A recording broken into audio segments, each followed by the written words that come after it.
no, he's not. He's like, and you're not going to do that. Not if I have anything to say about it. Like, when you did all of this to try and prove me wrong, man, I feel sorry for you. But it was only when I realized that I had won at his game that I realized I'd never even asked the question of like, what game am I trying to win? So I was 15 years old. So this was really early in my life. Still jacked. Still jacked. Always jacked. Perma-jacked. And I... sounds so lame. So I had this teacher. So I'm a freshman in high school. And I might have been 14, whatever the age is. And I'm walking through the hallway, and this teacher is like an admin of some kind, walks out of his office, and he's like, son. And I was like, I'm like, either in trouble. What am I going to do? And he's like, you work out? And I was like, no. He's like, why not? I was like, I don't know how. He's like, I'll show you. He's like, you got the genes. And so that teacher, Mr. Gibbons, ended up working out with me every day in high school and showed me how to work out. And he probably saw on some level that I was some angsty teenager that felt angry about whatever. And I, during our workout sessions, would be like, this guy said this to me, like, or like this bull, whatever. And I was like, man, I'm going to come back at our 10-year reunion. And I was like, I'm going to show him. I was like, he's going to be working for me, like blah, blah, blah, blah, right? And he's like, no, he's not. And I was like, what do you mean? I was like, let me just have my moment. Right? He's like, no, he's not. He's like, and you're not going to do that. Not if I have anything to say about it when you come back for the 10-year reunion. And I was like, what do you mean? He's like, because if you come back at a 10-year reunion and say, hey, John, like everything I have, look at me now. He's like, the guy's going to laugh and be like, you did all of this to try and prove me wrong? Man, I feel sorry for you. And when he said that, when he actually played out what my like revenge fantasy was in real life, I realized it looked stupid. Petty. Yeah. I looked like the beta in the fucking situation, right? Yeah. And so he was like, the only thing that you can do is win so big that all of them constantly compare themselves to you, and then you'll forget they exist. And that's when he said, success is the only revenge. He's like, it's not the best revenge. He's like, it's the only one. There's no other revenge, because everything else is petty. Everything else does show that you were thinking about these people all day long, which means they win by default. He's like, all you can do is think about your goal and winning. He's like, and when you win, that's when you become so big that they shrink into irrelevance. You cast a shadow that no one even can see them behind you. This is the nuance, I think, on the previous point when we were talking about the toxicity of that fuel long term. You can see me light up. Yeah. Well, I think that when you think about the activation energy of using the things that you don't like, you have to be careful that you're using them and that they're not using you still. And a lot of the time, I get this, and in my more juvenile moments, I see myself do this, where I'll know that there's a game that somebody else that I don't like cares about, and I'll imagine myself playing that game to beat them so that I can stick it to them, purely for the reason of sticking it to them. Let's say that there's someone that really cares about being in shape, and I'm not in as good shape as I have been in the past, and I know that with muscle memory, if you give me 18 months and a good amount of testosterone, like the thing that they care about, I would be able to make them feel really bad about. Okay, so I would hijack my own direction purely to try and prove somebody else wrong in a desperate and somehow believe that that's me taking control of my life. Are you kidding me? I'm allowing them to ventriloquize me through pain that they didn't even mean to give me. The woman in the black dress. The black pill equivalent? Right. Well, like now it's like not even a distraction from your main goal. It's like, I'm going to make a new goal just to wrong this person, and then somehow make up the story that I'm in control of my life when I'm really just acting in complete reaction to this person. And so in so doing, in beating them at their own game, they've already won by default. Yep. Because they got me to change the game I was playing. Forget about who won. It's like, dude, you were over there and now you're over here. I see this with a lot of people. I think that it contributes to a lot more of why and how people adopt societal norms, the resentment that they have. It's not just other people want this thing, therefore I mimetically want to do this thing too. It's, I know that other people will respect me and that my resentment will feel justified and manifest if I win at it. And that's really compelling. That's like a motivational spit roasting coming in from both ends. And it's really, really powerful. And you need to be careful. I mean, I think, one of the really early blessings, and I'll be honest, like this is where I think I was fortunate, right? Like I realized when I was about 28 right? That I had been trying really hard to beat. I mean, you'll notice a common theme with a lot of my stories, but I have one central person that I was trying to prove for a very long time, which was my father. And we're on good terms, by the way, because I always get that question. But this was after I left, and he disapproved of my whole thing. And for 5 years, we didn't talk very much.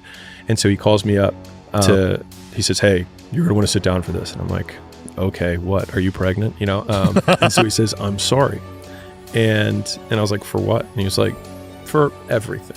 Right? Now, mind you, like, this is a Middle Eastern father, born in Iran, to a Middle Eastern father there who's even more legit. Like, where my father was born, women weren't allowed to drive cars. Cars came with drivers with them when you bought them. The driver came with the car. Like, he was born in a very different world. Like, fathers don't apologize to sons. It just wasn't that way. And I have a little bit more awareness than I did then, and I can see that now. But for me, I was like, how you apologize? You know what I mean? And so rather than take it for the olive branch that it was, I said, I didn't care about your opinion 5 years ago when I left. And I was like, and I don't care now. And he was like, well, we'll see how long your success lasts. And so what could have been a really nice exchange ended up becoming pretty ugly. But the main point there was that I wanted to, in the beginning, like, make as much as my father. Then it was make more than my father. And then it was make more than my father had ever made in his entire life. And once I had achieved that, I realized that as much as, like, it sounds terrible to say this, but, like, I was trying to beat him at his game. And this is pretty alive in a lot of Asian cultures. Same thing. Making money is a big, like, when my dad would introduce somebody, he'd be like, "This is so-and-so. He makes this much a year." Like, so it was just really clear, like, this is how much status someone has. And so, like, it was really deep for me. But it was only when I realized that I had won at his game that I realized I'd never even asked the question of, like, what game am I trying to win? And I don't know how many people are actually trying to win at a game that they didn't even set the rules up for. So many. When they're in it. And that's why I say, like, I think I was fortunate that I hit a really tough goal, because my dad is a successful man, relatively early on. But that exchange, and then and then reflecting back and feeling terrible about myself for, like, saying what I said, and then I was like, I did everything that I've done to this point to beat him, beat my father, the man who actually raised me, who tried to make me the best man I can. And when I really start thinking about it, I'm like, I like who I am. He raised me. So doesn't that mean that he might have been the perfect father? And then that really messes with me. And so, yeah, so go ahead. Well, it's hard to think that the people you used to have contempt for, or distaste, or hatred, or whatever, shaped you in a way that you couldn't have been. And I often think about how the things I'm most proud of in myself are the light side of something that I was so embarrassed about, so ashamed about. Being an outcast as a kid meant that I'm capable of being on my own, way beyond how anybody else is. Yeah. So far beyond it. I can work on my own in solitude for an endless amount of time. Right. I can outwork anybody in solitude. Why?